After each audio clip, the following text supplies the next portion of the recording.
हे गोपियों, मैं क्या कहूं आपसे, बस यह कृष्ण जो है आपका हमेशा ऋणी रहेगा। भगवान उन तमाम गोपियों के हाथ को पकड़ करके भगवान यमुना में प्रवेश करते हैं। महाराज के लिए भगवान तैयार होते हैं। गोपियां महाराज की स्थिति में पहुंचती हैं।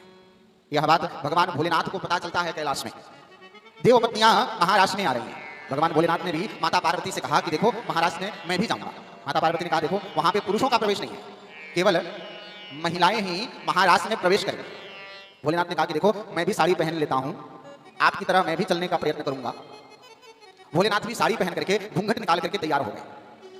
माता पार्वती आगे आगे चलती हैं, पीछे पीछे भोलेनाथ चलते हैं।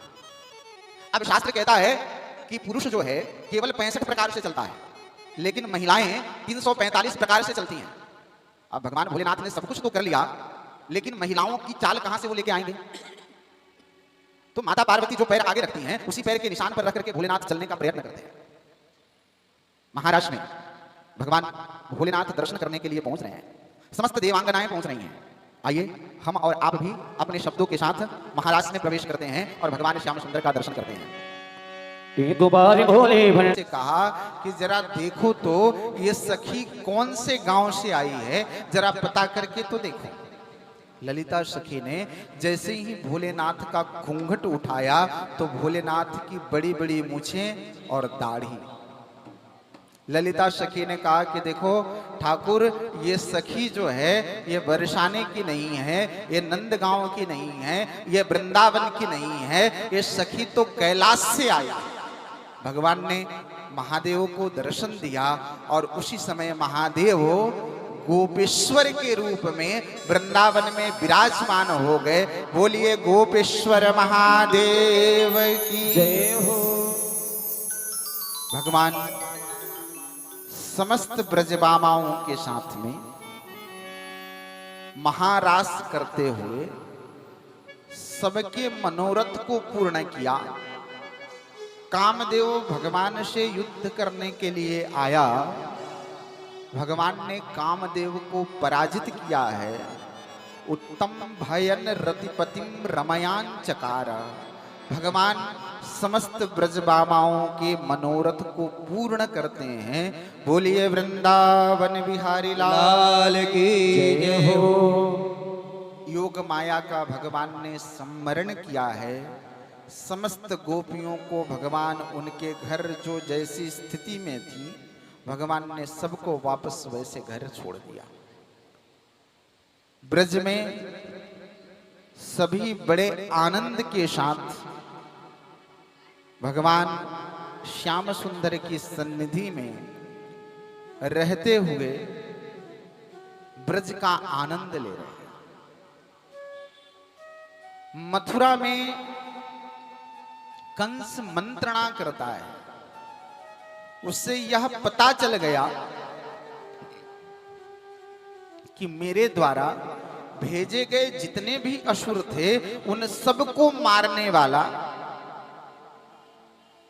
जो यशोदा का लाला है, जिसको लोग कन्हैया कहते हैं, वह कोई और नहीं अपितु वह वसुदेव का पुत्र है। कंस के पास एक धनुष था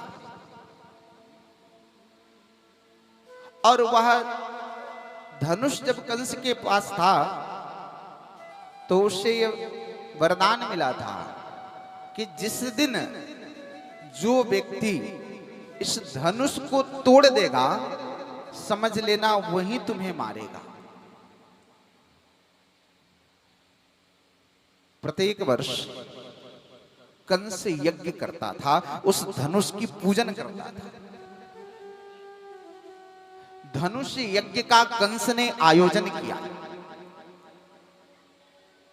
कंस के यहां अक्रूर जी रहते हैं, जो भगवान श्री कृष्ण के रिश्ते में चाचा लगते हैं।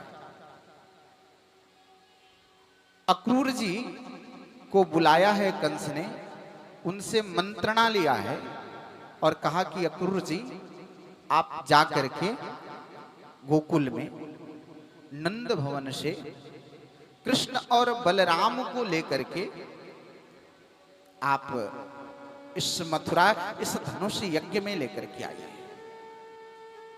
बोलिए वृंदावन बिहारी लाल की जय। श्री भागवत भगवान की जय हो। अक्रूर जी भगवान श्री कृष्ण को लेने के लिए कृष्ण का आने के लिए मथुरा में निमंत्रण देने बुलाने के लिए कंस के कहने पर मथुरा से गोकुल जा रहे हैं। सायंकाल में उन्होंने नंद भवन में पहुंचा। बाबा नंद ने अक्रूर जी का स्वागत किया है। अक्रूर जी को ले जाकर के अपने भवन में बैठाया है। कुशलक्षेम पूछा है कि अक्रूर मथुरा में सब कुशल तो है। अक्रूर जी ने कहा कि बाबा आप तो जानते हैं कि कंस के रहते मथुरा में कितना बड़ा रात्रि में भोजन प्रसाद हुआ है। रात्रि में भोजन प्रसाद के बाद